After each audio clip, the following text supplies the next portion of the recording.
प्रणाम करती हूँ। और मैं काठमांडू नेपाल से आई हूँ और जिस विश्वविद्यालय में मैं पढ़ाती हूँ उस नाम पर कन्या महिला महाविद्यालय है और हिमालयनी हिंदी ऑनलाइन है जिसकी मैं कार्यकारी संपादक हूँ। मैंने नेपाल से उनको नहीं जोड़ा है। मेरे सब्जेक्ट मेरा था कि नामवर सिंह की दृष्टि में कबीर क्या है उनके बारे में, तो मैं बहुत संक्षिप्त में, मैं ज़्यादा नहीं बोलूँगी। हिंदी साहित्य में रचना पुरुष के नाम से जाने वाले नामवर सिंह को हिंदी आलोचना का प्रकाश स्तंभ माना जाता है। वे हिंदी साहित्य के सर्वोच्च आलोचक, निबंधकार और प्रगतिशील विचार के स्तंभ थे। और हिंदी साहित्य में जैसा कि आप सभी जानते ही हैं कि कबीर का जो नाम है वो बताने वाली नहीं है कि कबीर क्या थे हमारे लिए, या उस दशक में जब वो थे उस समय के, या उस समय का परिवेश के लिए कबीर क्या थे। इसे बहुत ज़्यादा मैं इसके विस्तार में नहीं जाऊंगी। कबीर के दोहे, साखियों, शब्द को जो समझना बहुत ज़्यादा कठिन नहीं रहा है क्योंकि वो लिखना नहीं जानते थे और जो समाज में देखते थे उसी को सरल शब्दों में वो रचनाबद्ध कर लेते थे। उस समय के चलन चलती शब्दों को उन्होंने अपनाया था जो आम लोगों की भाषा और बोली थी, इसलिए उनके द्वारा लिखे गए कटाक्षों को, उनके द्वारा लिखे गए व्यंगों को लोग आज भी बहुत ही आसानी से समझ जाते हैं।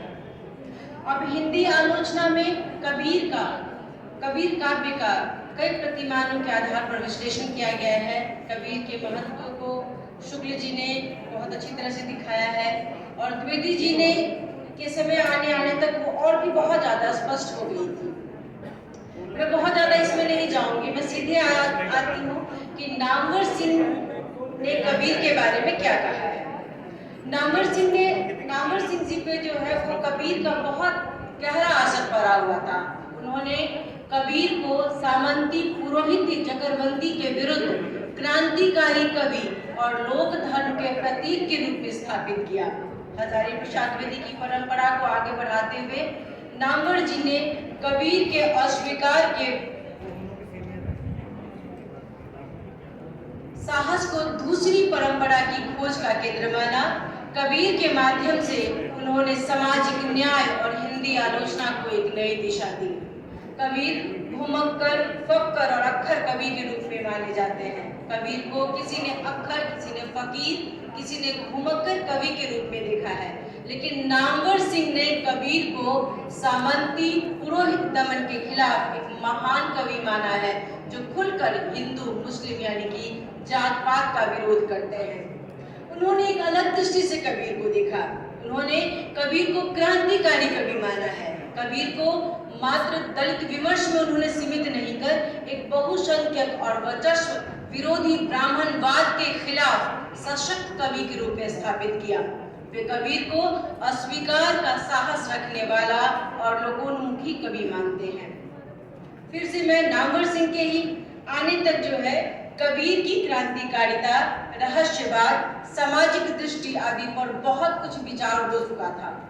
तब नामवर सिंह ने साहित्य और समाज में कबीर के एक नए पक्ष को लेकर आए। कबीर का दुख, मुझे लगता है इसके बारे में बहुत लोगों को जानकारी होगी। कबीर के दुख पर उनसे पहले, नामवर सिंह जी से पहले कबीर के दुख पर खास विचार विमर्श नहीं किया गया था। हिंदी आलोचना में कबीर को स्थापित करने में काफी ताकत खर्च हो चुकी थी। दलित आलोचना ने कबीर की ऐसी संशोधित स्थापना की कि हिंदी आलोचना कबीर के पुराने मुद्दे पर लौटने का साहस न कर सकी। नामवर सिंह जी कबीर के दुख की तरफ गए और पुरुषोत्तम अग्रवाल कबीर के प्रेम की तरफ गए। हिंदी आलोचना ने कबीर के उन पक्षों पर विचार करने का मन बनाया जो अब तक अखत रह गया था, जैसे कबीर का दुख, कबीर का प्रेम, अखत कहानी प्रेम की।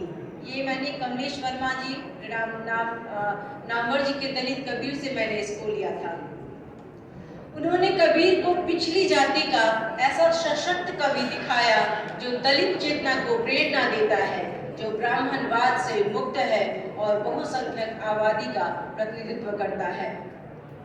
नामवर सिंह ने स्पष्ट किया कि कबीर न तो उच्च जाति के थे और न ही पारंपरिक दलित, बल्कि वे एक समृद्ध पिछड़ी जाति से थे जो दलित आलोचना को प्रेरणा देते हैं, लेकिन खुद को किसी एक जाति में सीमित नहीं करते हैं।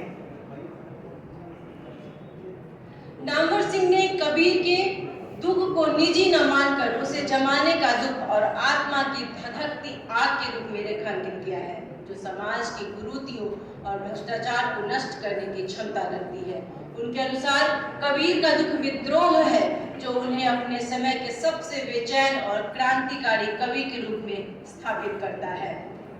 नामवर सिंह जी ने कबीर को केवल सुधारवादी और समन्वयवादी यानी कि हिंदू मुस्लिम एकता के रूप में सीमित करने के बजाय उन्हें मूल क्रांतिकारी और रूढ़ विरोधी तेवर को सामने रखा।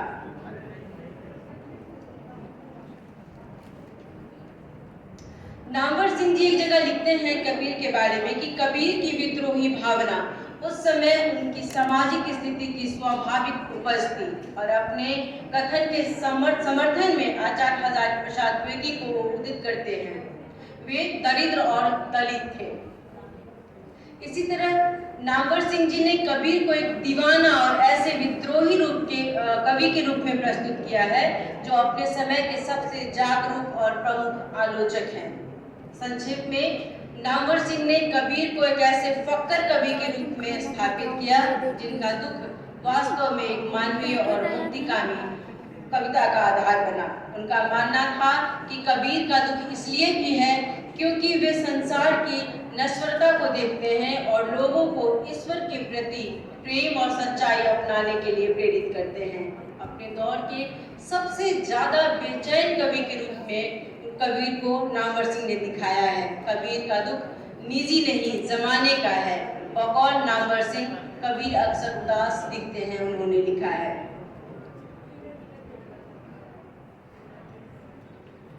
नामवर सिंह ने कबीर के सामाजिक स्वर को इस तरह से व्यक्त किया है कि कबीर का काव्य सामाजिक क्रांति की आवाज है जिसने जाति और धर्म की जकड़न को तोड़ा। कबीर के काव्य में मध्ययुगीन सामाजिक चेतना ये दिनेश तिवारी जी का था, जिसे मैंने लिया है। संक्षेप में कहें तो मैं एकदम अंत में हूँ कि संक्षेप में कहें तो नामवर सिंह कबीर को एक ऐसे क्रांतिकारी कवि के रूप में स्थापित करते हैं जो अपने निर्भीक और सीधी भाषा के माध्यम से तत्कालीन समाज में एक नए तार्किक और मानवीय युग की नींव रखते हैं। नामवर सिंह ने कबीर को एक युगांतकारी विद्रोही और लोक संस्कृति के कवि के रूप में स्थापित किया। उन्होंने कबीर को सामंती जगरण और बाह्य आडंबरों के खिलाफ आवाज उठाने वाले फक्कर कवि के रूप में रेखांकित किया। नामवर सिंह का मानना था कि कबीर की कविता जाति धर्म से उठकर आम जन की मुक्तिगामी चेतना को अभिव्यक्त करती है। बहुत बहुत धन्यवाद आप सभी ने मुझे सुना इसके लिए, और बहुत धन्यवाद आयोजक समिति को जिन्होंने मुझे यह अवसर दिया कि मैं कबीर के